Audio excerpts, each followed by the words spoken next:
저희 고향 충청도 보령에는 과일 나무가 아주 참 많습니다. 감나무도 많고 밤나무, 호두나무, 또 복숭아나무, 특히 개복숭아나무가 아주 많습니다. 그래서 마을 이름이 도화담 들어보셨나요? 세상에서 가장 예쁜 마을 이름이죠. 제가 볼 때는 그래요.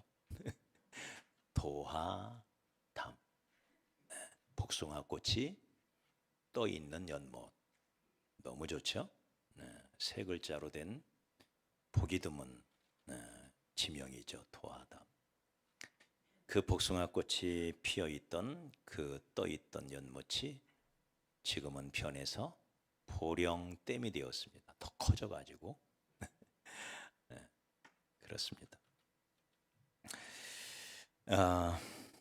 성경은 그리스도인을 유실수로 비유합니다. 유실수, 열매 맺는 과일나무, 무화과나무, 또 포도나무, 감람나무, 이게 그리스도인이라는 거죠. 그래서 그리스도인은 풍성한 열매를 맺어야 됩니다. 특별히 결실의 계절, 우리가 가을을 보내면서 내 신앙나무에 과연 어떤 열매가 맺는지, 지금 맺고 있는지, 장차 어떤 열매를 맺을 것인지 열매에 관심을 가져야 됩니다. 이게 그리스도인의 운명이에요. 열매 맺기 위하여 심겨진 나무, 그리고 열매가 아니면 쓸모없는 나무. 열매를, 소담스러운 열매를 풍성하게 맺으면 그보다 더 아름다운 나무가 없는, 이게 바로 저와 여러분인 것이죠. 그래서 요한복음 15장 8절에 너희가 열매를 많이 맺으면, 기왕이면 유실수는 열매를, 좋은 열매를 많이 맺어야 합니다. 조금 맺으면 안 돼요. 적당히 맺어지면 안 돼요. 많이 맺어야 된대요. 많이. 할렐루야. 너희가 열매를 많이 맺으면 내 아버지께서 영광을 받으실 것이요 너희는 내 제자가 되리라. 할렐루야. 열매를 많이 맺어야 하나님이 영광을 받고 우리는 주님의 참 제자가 된대. 그러니 열매에 대한 관심, 동시에 열매에 대한 욕심, 나는 열매를 많이 맺는 포도나무가 되리라, 감람나무가 되리라. 여러분, 이 소원이 여러분 마음속에 오늘 아침 가득하게 되기를 주의 이름으로 축복합니다. 우리 옆 사람 축복해. 당신은 열매를 위하여 태어났습니다. 당신은 꽃이 아닙니다. 꽃보다 남자가 아니고 뭐라고요? 열매입니다. 꽃보다 열매. 꽃이 아름다운 거 좋지만 하나님은 우리에게 꽃을 기대하자. 뭐를 기대한다고요? 열매. 풍성한 열매. 지난주에 우리는 시 23편을 통해서 인생의 두 개의 주소, 두 개의 집을 우리는 왔다 갔다 하며 산다는 것을 묵상해 보았습니다. 첫 번째 주소는 뭐였죠? 푸른 초장이라는 주소. 또 하나의 주소는 사망의 음침한 골짜기라는 주소. 초장이라는 주소와 골짜기라는 주소를 왔다리 갔다리 하면서 형통할 날이 있는가 하면 불통할 날이 있어요. 어두운 밤길을 걷는 때가 있노라 하면 찬란한 길을 걸어가야 하는 때가 있어요. 이 두 개의 길을 우리는 교차로 왔다 갔다 하며 사는 게 인생입니다. 그러다가 여기는 내 집이 아니에요. 새 집을 그렇게 오가다가 결국 멋들어진 집에 입주하죠. 어느 집? 내가 여호와의 집에 영원히 거하리로다. 그 집에 입주할 날을 기다리며 사는 거예요. 할렐루야. 오늘 말씀에는 우리 인생에는 두 갈래 길이 있다고 가르칩니다. 두 갈래 길. 두 개의 주소에 이어서 두 갈래의 길이 있다. 첫째는 죄인의 길이 있고 또 하나는 의인의 길이 있다. 죄인들의 길과 의인들의 길이 있다. 죄인들의 길은 오만하대요. 오만이라는 것은 자기를 의지하며 산다는 거예요. 자기를 자랑하며 자기를 내세우며 철저히 자기 중심으로 자기 힘을 믿고 살아가는 인생, 이게 오만한 인생이요, 죄인의 길이래요. 의인은 하나님의 말씀을 의지한대요. 주야로 주의 말씀을, 주의 율법을 묵상하며 산대요. 하나님의 말씀을 의지하고 그 말씀을 붙들고 살아가는 게 의인의 길이래요. 이런 죄인의 길은 바람에 나는 겨와 같대요. 그러나 의인의 길은 시냇가에 심은 나무와 같대요. 바람에 나는 겨는 때가 되면 심판을 받아요. 그러나 시냇가에 심겨진 나무는 때가 되면 열매를 맺어요. 그래서 겨와 같은 인생은 결국은 멸망하게 되지만 시냇가에 심은 나무 같은 인생은 결국은 형통하게 되더라. 할렐루야. 우리 옆 사람 다시 한번 축복해. 당신은 형통할 수밖에 없는 인생입니다. 그러니 얼굴 펴세요. 할렐루야. 우리는 형통할 수밖에 없대요. 네. 왜? 의인의 길을 가고 있기 때문에 그렇습니다. 네. 아무리 힘들고 지금은 아무리 어려워도 사망의 음침한 골짜기를 헤매고 있는 순간인 것 같아도 결국 우리는 형통한 인생. 네. 때가 되면 열매를 맺는. 네. 좁은 길과 넓은 길의 비유도 마찬가지죠. 지금은 넓은 길 같지만 그건 멸망으로 가는 길이라. 지금은 좁은 길 같지만 그건 생명으로 가는 길이래요. 지금은 심판 속에 있는 것 같지만 결국 우리는 형통의 세계에 들어간대요. 할렐루야. 여러분은 지금 어느 길을 걷고 계신가요? 시냇가에 심은 나무 같은 인생인가요? 아니면 바람에 나는 겨와 같은 인생인가요? 겨는 껍데기를 말합니다. 쭉정입니다. 겉은 멀쩡한데, 왕겨라고 그러죠. 겉은 멀쩡한데 형체는 분명한데 무늬는 그럴싸한데 내용물이 없는 거예요. 텅 비어 있는 거예요. 겉은 멀쩡하고 겉은 화려한데 그럴듯한데 멋있어 보이는데, 그런데 그렇게 보일 뿐 속은 텅 비어 있는 거예요. 허우대만 멀쩡한 거예요. 우리 옆 사람 쳐다보세요. 그런 사람 있나? 한 사람 있는 것 같아요. 우리 중에는 그런 사람 없기를 축복합니다.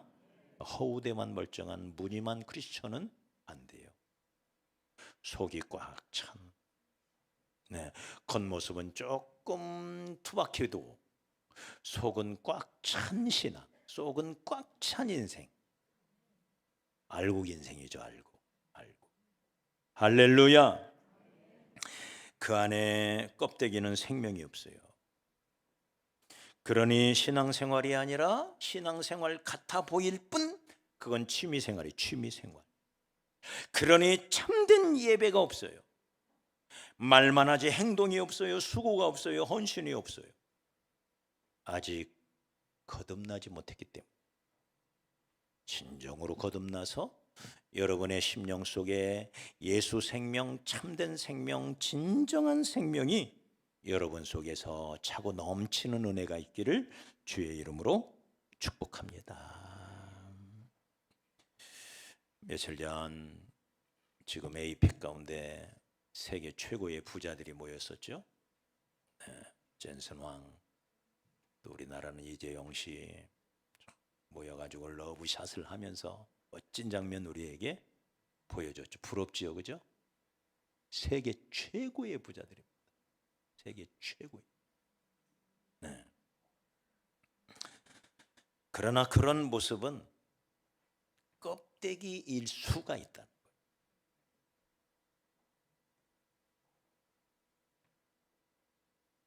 삼성 이건희 회장 정말 우리나라를 위하여 귀한 일을 했죠. 그러나 그 개인 영혼은 구원받지 못했어요. 안타깝죠. 그 많은 돈, 한국 최고의 부자 아닙니까? 그 많은 돈, 여러분 70대 젊은 나이에 자기가 세운 한국 최고의 병원, 세계 최고의 의사들이 있는, 그럼 매일 건강검진을 받았을 텐데 아마 몸에 좋다는 것은 다 먹었을 텐데,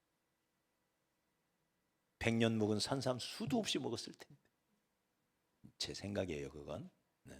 그렇다는 게 아니라, 네. 그런데도 허무하게 쓰러져서 결국 못 일어나고 죽잖아요. 허무한 인생. 사랑하는 여러분, 우리는 속이 꽉 찬 열매가 되어야 할 줄 믿습니다. 속이 꽉 찬 신앙, 주님이 진정으로 기뻐하시는 참된 예배자, 우리 주님 앞에 섰을 때 잘했다 칭찬받을 수 있는 그런 멋진 신앙. 저는 병원에 가서 중환자에게 전도한 적이 있습니다. 몰골이 말이 아니었습니다. 그 마지막 모습이 너무 처절했습니다.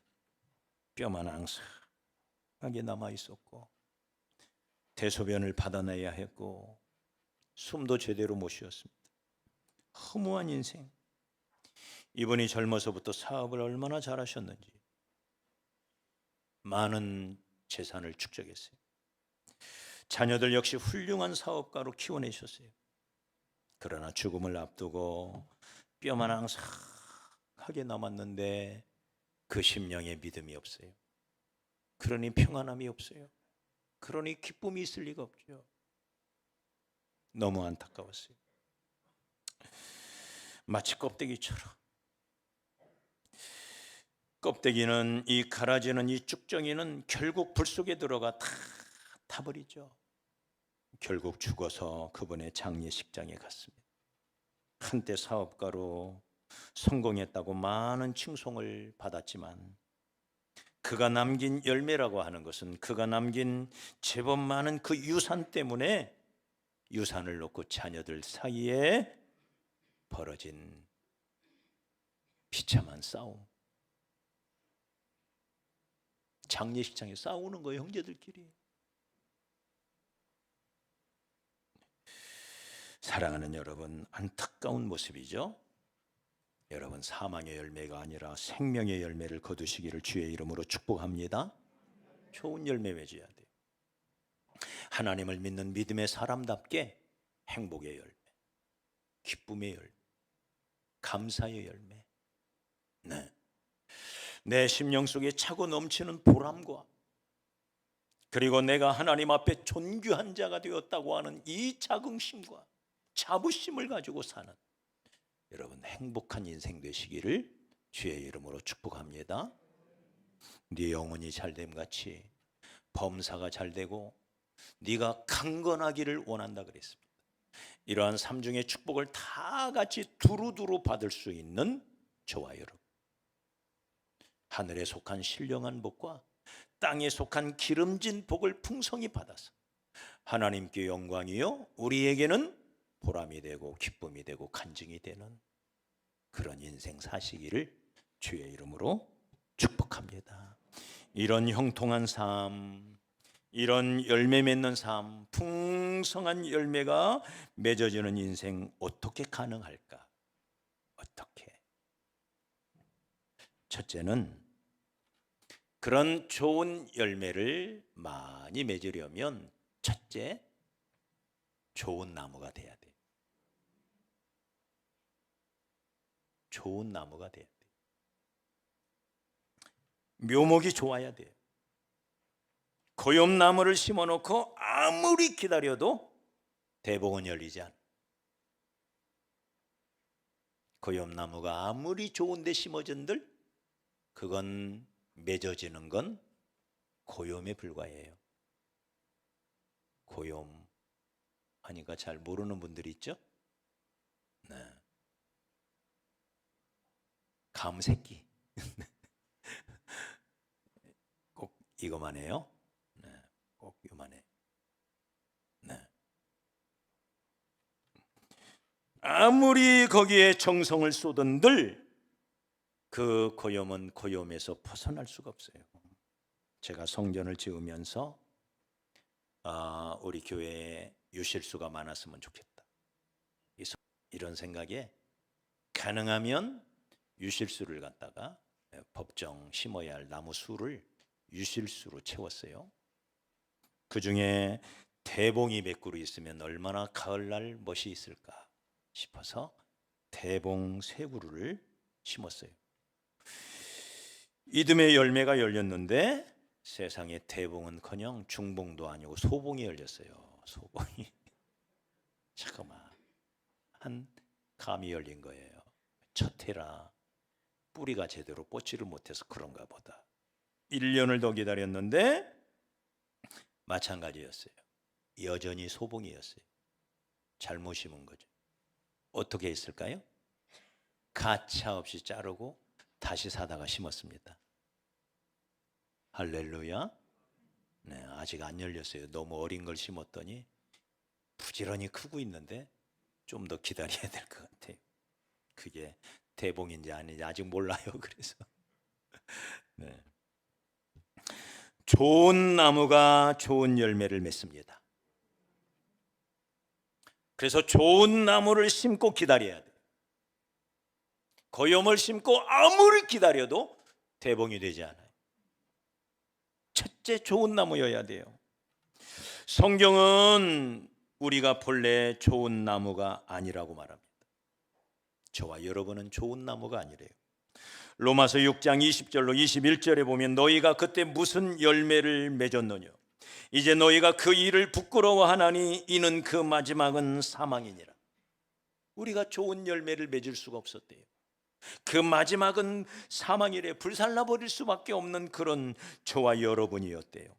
사망의 열매밖에는 맺을 수 없는. 그래서 에베소서에서는 우리가 허물과 죄로 죽어 있었다. 갈라디아서 5장 19절 이하에 보면 우리가 어떤 열매를 맺었느냐? 육체의 일은 현저하니 음행과 더러운 것과 호색과 우상숭배와 술수와 원수를 맺는 것과 분쟁과 시기와 분냄과 당짓는 것과 불리함과 이단과 투기와 술취함과 방탕함의 열매를 우리는 맺고 살았대요. 이게 우리라는 나무예요. 형편없는 나무였죠.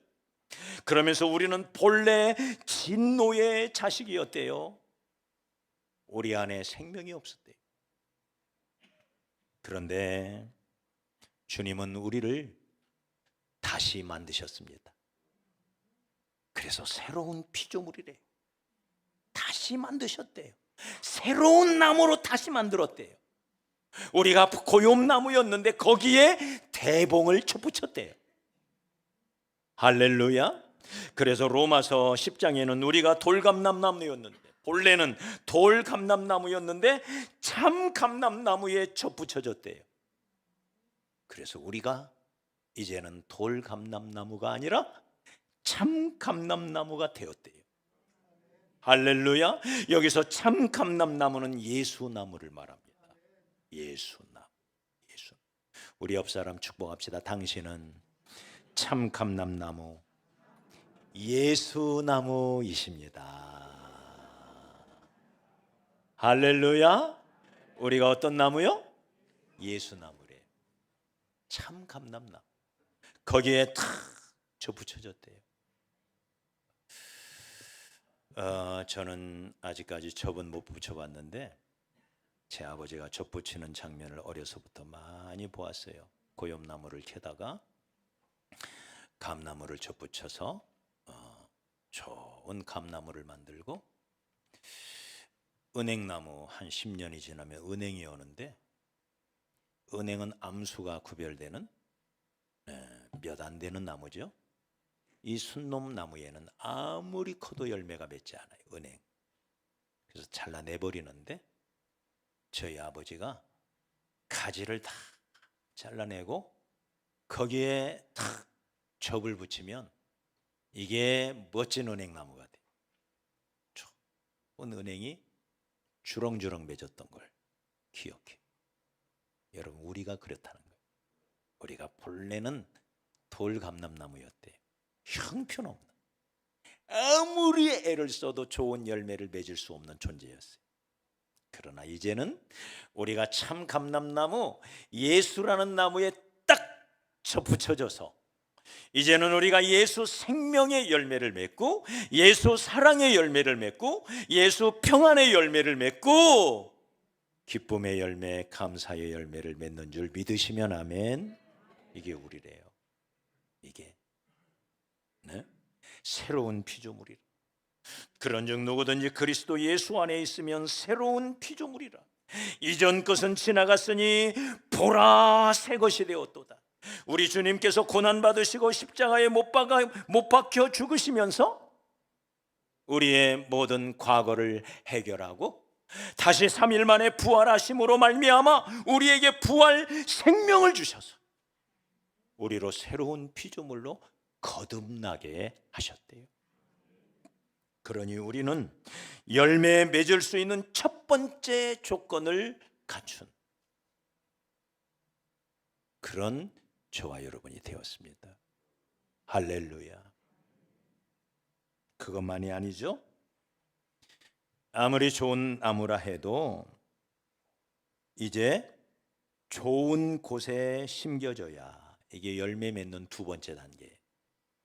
좋은 나무를 좋은 곳에 심어야만, 아무리 좋은 나무라도 아무데나 심어놓고 열매를 기대할 수가 없어요.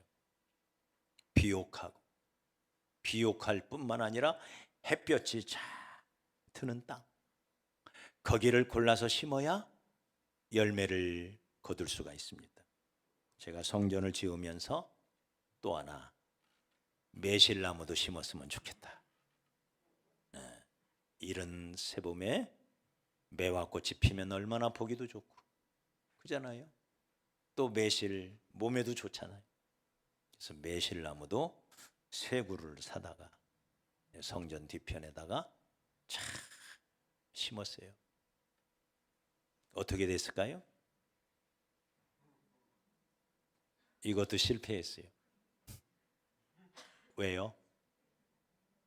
땅은 거름진데 그 나무는 엄청 잘 크는데 햇볕이 안 들어요. 그늘 속에 있다고. 주변 건물 우리 때문에 허르라고 할 수도 없잖아요. 주렁주렁 맺어야 되는데 꽃은 피는데 다 떨어져요. 맺지를 못하는. 왜? 햇볕이 없어서. 그래서 결국은 베어내버리고 그늘에도 잘 산다고 하는 머위밭으로 만들어 버렸어요. 그래서 머위밭이 된 거예요, 저희가. 왜요? 잘못 심은 거예요. 땅이 나빠요. 햇볕이 안 들어요. 그러니 아무리 정성을 다해도 열매를 맺지 못하는 거예요. 안타깝죠. 너무 안타깝죠. 그래서 결국은 잘라낼 수밖에 없는. 사랑하는 여러분, 우리가 열매를 잘 맺으려면 황무지에 심으면 안 돼요. 좋은 땅에 잘 심어야만 열매를 맺을 수가 있습니다. 하나님은 우리를 어디에 심었을까요? 저와 여러분을 거듭나게 하사 어디에 심었을까요? 바로 예수 안에 심었습니다. 할렐루야. 예수 안에. 그래서 주님은 이렇게 말하죠. 너희가 내 안에 있으면, 그 말이에요. 너희가 내 안에 심겨져 있으면, 내 안에 있으면, 그리스도 안에 있으면 우리의 인생 나무는 아름다운 결실을. 그래서 요한복음 10장 10절에서 내가 온 것은 양으로 생명을 얻게 하고 더 풍성한 삶을, 더 풍성한 생명을 얻게 하시려고 우리를 구원하셨대요. 그러면서 말하기를 너희가 내 안에 있으면 너희가 열매를 많이 맺고 너희가 나를 떠나서는 너희는 아무것도 할 수 없습니다. 예수 안에 심겨져 있어야 돼. 할렐루야. 예수 안에. 예수 안에 있기를 축복합니다. 예수 안에 있어야 돼요. 우리는 주님은 포도나무요, 우리는 그 포도나무에 붙어있는 줄기라 그랬어요. 가지라 그랬어요. 가지가 줄기에 붙어있지 아니하면 이 가지가 저절로 과실을 맺을 수 없다. 그러나 이 포도나무에 가지가 붙어있으면 이 가지는 절로 열매를 맺나니, 줄기로부터 나무 본체로부터 모든 영양분이 충분히 공급이 되는 거예요. 그게 예수라는 나무예요. 가지에 할 일은 잘 붙어 있는 거예요. 단 1mm만 떨어져도 열매는 가지는 열매를 맺을 수가 없어요. 할렐루야. 내 어떤 가지는 떨어졌다 붙었다 떨어졌다 붙었다. 제주도 좋아요? 네? 그러니 시드는 거예요. 열매를 맺을 수가 없는 거예요. 여러분 탁 달라붙어 있기를 바랍니다. 붙어만 있으세요. 옆 사람 축복에 붙어만 있으세요. 할렐루야. 예수님께 붙어만 있으세요. 아무리 힘들어도 붙어만 있으세요.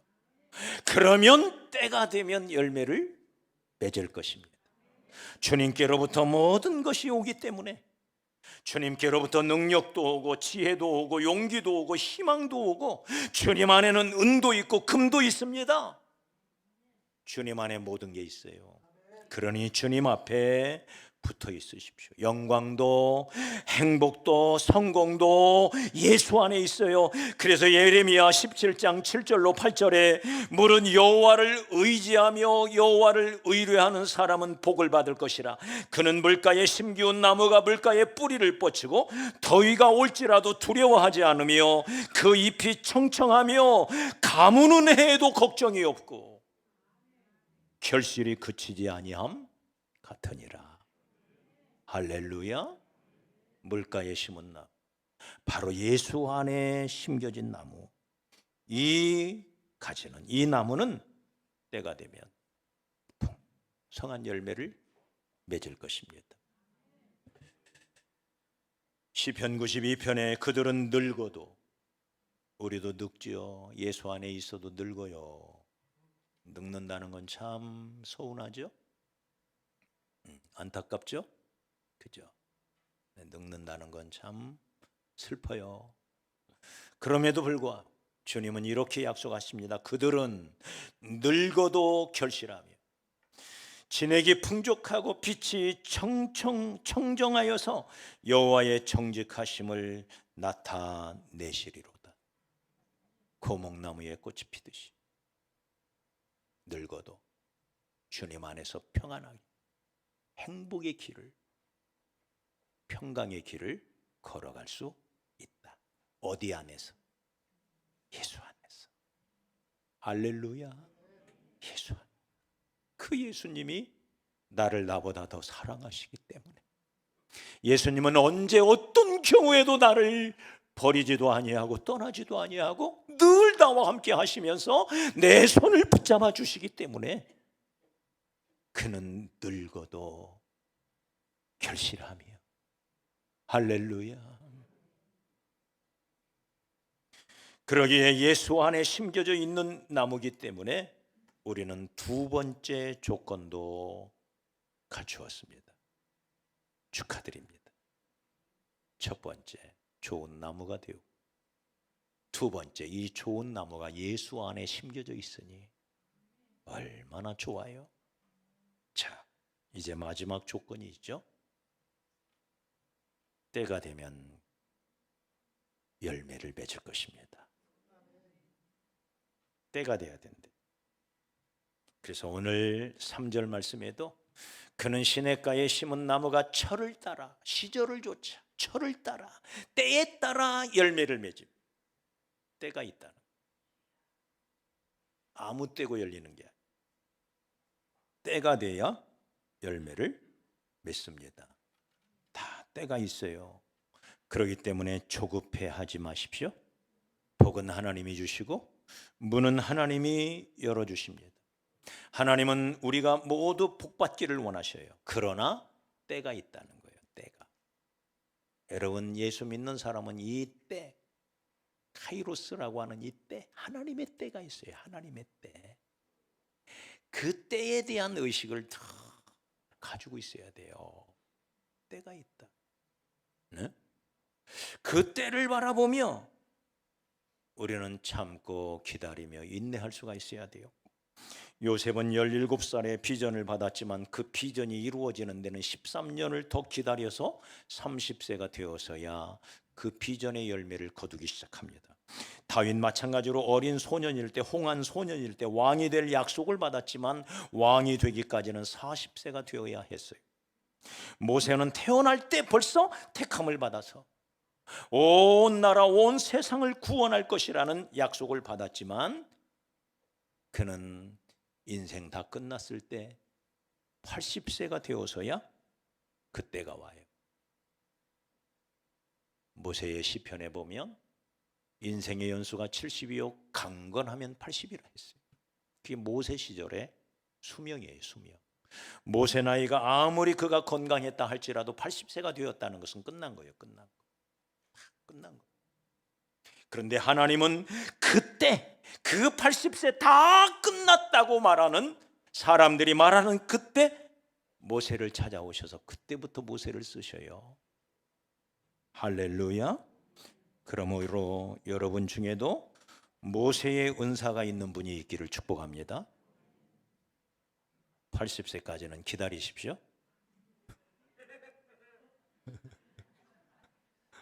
네. 아브라함은 하란을 떠날 때 75세. 그러나 하란 그 이전에 갈대아 우르에서 벌써 하나님의 약속을 받아요. 언약을 받아요. 네. 아마 그때는 60대일 거예요. 60대. 정확한 나이는 모르겠어요. 그렇지만 그 약속을 이미 오래전에 받았지만 그가 100세가 되어서 비로소 하나님의 약속이 이루어지기 시작합니다. 몇 살? 100살. 그러니 100살 때까지 꼭 참고 사세요. 할렐루야. 네. 100살이 안 된 분은 아직 말을 허덜 말어. 네. 더한 사람도 있어요. 노아는 500세가 되어서야 쓰임 받습니다. 저는 이 노아의 은사를 꼭 받고 싶어요. 500세 때 저는 이 뜻이 이루어졌으면 참 좋겠다. 그러니 여러분 때를 기다리시기 바랍니다. 하나님의 약속은 반드시 이루어져요. 저는 그것을 믿습니다. 때가 되면 나 여호와가 속히 이루리라. 네? 하나님께서 때가 되면 그 때가 찰 때까지를 기다렸다가 그 때가 되면 하나님이 일하실 시간이 되면 속히 이루어진다. 그러니 농부들은 그때를 바라보며 가을의 풍성한 결실을 믿고 기다리며 그 긴 여름을 수고하며 땀을 흘리며 일하는 거예요. 농사의 일이 얼마나 힘듭니까? 겨울이 지나가자마자 2월 말이면 벌써 부지런한 농부들은 들판으로 나가요. 여전히 차가운 새벽 공기를 가르며 손을 부비고 일어나서 들녘으로 나가요. 땅을 파고 곡식을 심고 물을 주고 거름을 주고 잡초를 제거하고 달려드는 수많은 해충과의 전쟁을 벌입니다. 가을이 있다는 걸 알기 때문에 그래. 할렐루야. 가을의 풍성한 그 결실이 반드시 온다는 걸 알기 때문에 노동이 아무리 고뇌도 여름날이 아무리 덥고 길어도 그들은 포기하지 않아요. 쉬지 않아요. 가을이 올 줄을 알기 때문에 그래요. 열매 맺을 줄을 알기 때문에 그래요. 그러니 사랑하는 여러분, 하나님이 우리를 좋은 나무로 만들어 주셨다. 그리고 기가 막힌 좋은 땅에 우리를 심어 두셨다. 그러면 반드시 때가 되면 열매를 맺을 건데, 무슨 열매를 맺느냐? 고요미 아니라 거봉을, 대봉을 맺을 거고, 머루가 아니라 거봉을 맺을 것이기 때문에. 할렐루야. 그것도 풍성히 맺을 것이기 때문에 그 때를 바라보면서 이 11월 한 달도 수고하십시다. 할렐루야. 부지런히 전도하며 무엇보다 하나님 앞에 간절히 기도하며, 우리 하나님이 때가 되면 반드시 나를 들어쓰시고 우리 교회를 들어쓰신다. 우리 가정을, 우리의 자녀들을 들어쓰실 줄 믿는다. 그 때가 있음을 나는 안다. 선을 행하다가 낙심하지 말지니 포기하지 아니하면 때가 이름에 거두리라. 그날을 바라보면서 우리 하나님 앞에서 아브라함이 이같이 오래 참아 약속을 받았다 하신 말씀처럼 우리도 참고 기다리며 수고하고 여전히 기도의 자리를 지키며 예배의 자리를 지키며 신실하게 주를 바라보며 주님 안에 잘 붙어 있다가 우리 풍성한 열매를 거두어 하나님께는 영광이요 우리는 주님의 참 제자가 되는 이 멋진 가을날이 되기를 주의 이름으로 축복합니다.